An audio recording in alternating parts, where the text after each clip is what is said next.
This week's social story, that's where we post choices on our social media and let you decide which story we're going to take a deeper dive into.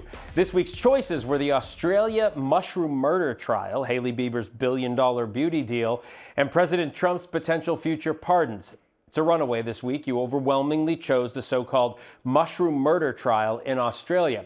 For those of you not familiar with this case, a suburban Australian mom is accused of killing 3 of her husband's relatives by allegedly poisoning them with death cap mushrooms served in a home-cooked beef Wellington. Erin Patterson has pleaded not guilty to 3 counts of murder and 1 count of attempted murder. I want to bring in Dr. Stephanie Widmer, who's an emergency medical physician and a medical toxicologist. So this is right up your alley, Dr. Widmer. On the face of it, how would anyone know the difference between a death cap mushroom, I'm not even sure I could Google that, a death cap mushroom and mushrooms that are safe to eat? That is just the point. It is nearly impossible, even for many experts, to be able to differentiate a death cap mushroom or an Amanita phalloides mushroom, a very, very toxic mushroom, from mushrooms that are potentially safe and edible. They have many overlapping characteristics.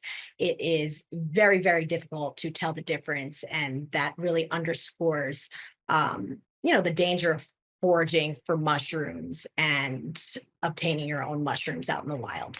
What are the signs of mushroom poisoning, and what do you recommend people do if they think they have it?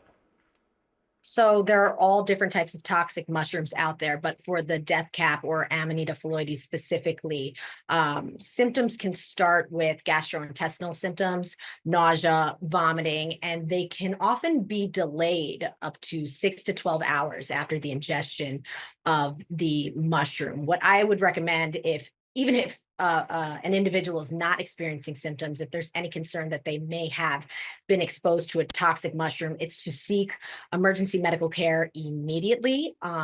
Supportive care, there are different medications that can be given, certain monitoring that needs to be done. And if patients get very, very sick, it could end up in liver transplant.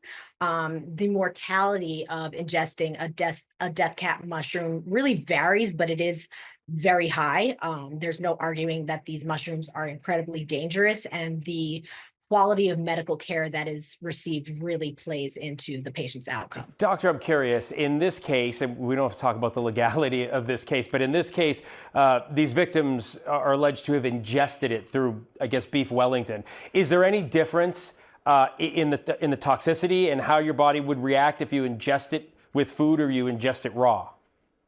So there's not, and in fact, if you cook it, if you freeze it, it doesn't really matter what you do to the mushroom.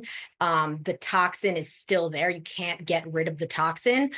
So often people think that if they forage for mushrooms, if they cook it a certain way, that they can get rid of toxins and it'll be safe to eat. That is not the case. And in fact, it only takes a very, very tiny amount of this toxic mushroom to cause severe harm.